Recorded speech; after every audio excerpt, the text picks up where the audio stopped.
شروع اللہ کے نام سے جو بڑا مہربان نہایت رحم والا ہے۔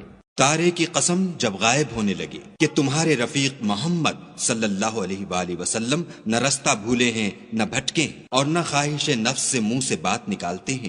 یہ قرآن تو حکم خدا ہے جو ان کی طرف بھیجا جاتا ہے، ان کو نہایت قوت والے نے سکھایا، یعنی جبرائیل طاقتور نے۔ پھر وہ پورے نظر آئے اور وہ آسمان کے اونچے کنارے میں تھے، پھر قریب ہوئے اور آگے بڑھے تو 2 کمان کے فاصلے پر یا اس سے بھی کم۔ پھر خدا نے اپنے بندے کی طرف جو بھیجا سو بھیجا۔ جو کچھ انہوں نے دیکھا ان کے دل نے اس کو جھوٹ نہ جانا۔ کیا جو کچھ وہ دیکھتے ہیں تم اس میں ان سے جھگڑتے ہو؟ اور انہوں نے اس کو ایک اور بار بھی دیکھا ہے، پرلی حد کی بیری کے پاس، اسی کے پاس رہنے کی بہشت ہے، جبکہ اس بیری پر چھا رہا تھا جو چھا رہا تھا۔ ان کی آنکھ نہ تو اور طرف مائل ہوئی اور نہ حد سے آگے بڑھی۔ انہوں نے اپنے پروردگار کی قدرت کی کتنی ہی بڑی بڑی نشانیاں دیکھیں۔ بھلا تم لوگوں نے لات اور عزا کو دیکھا اور تیسرے منات کو کہ یہ بت کہیں خدا ہو سکتے ہیں؟ مشرکو، کیا تمہارے لیے تو بیٹے اور خدا کے لیے بیٹیاں؟ یہ تقسیم تو بہت بے انصافی کی ہے۔ وہ تو صرف نام ہی نام ہیں جو تم نے اور تمہارے باپ دادا نے گھڑ لیے ہیں، خدا نے تو ان کی کوئی سند نازل نہیں کی۔ یہ لوگ محض ظن فاسد اور خواہشات نفس کے پیچھے چل رہے ہیں، حالانکہ ان کے پروردگار کی طرف سے ان کے پاس ہدایت آ چکی ہے۔ کیا جس چیز کی انسان آرزو کرتا ہے وہ اسے ضرور ملتی ہے؟ آخرت اور دنیا تو خدا ہی کے ہاتھ میں ہے، اور آسمانوں میں بہت سے فرشتے ہیں جن کی سفارش کچھ بھی فائدہ نہیں دیتی مگر اس وقت کہ خدا جس کے لیے چاہے اجازت بخشے اور سفارش پسند کرے۔ جو لوگ آخرت پر ایمان نہیں لاتے وہ فرشتوں کو خدا کی لڑکیوں کے نام سے موسوم کرتے ہیں، حالانکہ ان کو اس کی کچھ خبر نہیں۔ وہ صرف ظن پر چلتے ہیں اور ظن یقین کے مقابلے میں کچھ کام نہیں آتا۔ تو جو ہماری یاد سے روگردانی کرے اور صرف دنیا ہی کی زندگی کا خواہاں ہو اس سے تم بھی منہ پھیر لو۔ ان کے علم کی یہی انتہا ہے۔ تمہارا پروردگار اس کو بھی خوب جانتا ہے جو اس کے رستے سے بھٹک گیا، اور اس سے بھی خوب واقف ہے جو رستے پر چلا۔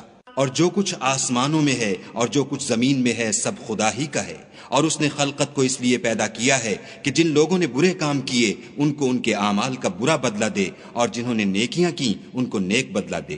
جو صغیرہ گناہوں کے سوا بڑے بڑے گناہوں اور بے حیائی کی باتوں سے اجتناب کرتے ہیں، بے شک تمہارا پروردگار بڑی بخشش والا ہے۔ وہ تم کو خوب جانتا ہے جب اس نے تم کو مٹی سے پیدا کیا، اور جب تم اپنی ماؤں کے پیٹ میں بچے تھے تو اپنے آپ کو پاک صاف نہ جتاؤ۔ جو پرہیزگار ہے وہ اس سے خوب واقف ہے۔ بھلا تم نے اس شخص کو دیکھا جس نے منہ پھیر لیا اور تھوڑا سا دیا پھر ہاتھ روک لیا؟ کیا اس کے پاس غیب کا علم ہے کہ وہ اسے دیکھ رہا ہے؟ کیا جو باتیں موسیٰ کے صحیفوں میں ہیں ان کی اس کو خبر نہیں پہنچی؟ اور ابراہیم کی جنہوں نے حق اطاعت اور رسالت پورا کیا، وہ یہ کہ کوئی شخص دوسرے کے گناہ کا بوجھ نہیں اٹھائے گا، اور یہ کہ انسان کو وہی ملتا ہے جس کی وہ کوشش کرتا ہے، اور یہ کہ اس کی کوشش دیکھی جائے گی، پھر اس کو اس کا پورا پورا بدلہ دیا جائے گا، اور یہ کہ تمہارے پروردگار ہی کے پاس پہنچنا ہے، اور یہ کہ وہ ہنساتا اور رلاتا ہے، اور یہ کہ وہی مارتا اور جلاتا ہے، اور یہ کہ وہی نر اور مادہ 2 قسم کے حیوان پیدا کرتا ہے، یعنی نطفے سے جو رحم میں ڈالا جاتا ہے، اور یہ کہ قیامت کو اسی پر دوبارہ اٹھانا لازم ہے، اور یہ کہ وہی دولت مند بناتا اور مفلس کرتا ہے، اور یہ کہ وہی شعرا کا مالک ہے، اور یہ کہ اسی نے عاد اول کو ہلاک کر ڈالا، اور سمود کو بھی غرض کسی کو باقی نہ چھوڑا، اور ان سے پہلے قوم نوح کو بھی۔ کچھ شک نہیں کہ وہ لوگ بڑے ہی ظالم اور بڑے ہی سرکش تھے، اور اسی نے الٹی ہوئی بستیوں کو دے پٹکا، پھر ان پر چھایا جو چھایا۔ تو اے انسان، تو اپنے پروردگار کی کون کون سی نعمت پر جھگڑے گا؟ یہ محمد صلی اللہ علیہ وآلہ وسلم بھی اگلے ڈر سنانے والوں میں سے ایک ڈر سنانے والے ہیں۔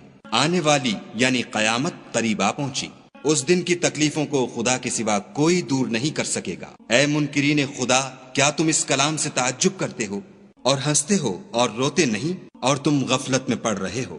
تو خدا کے آگے سجدہ کرو اور اسی کی عبادت کرو۔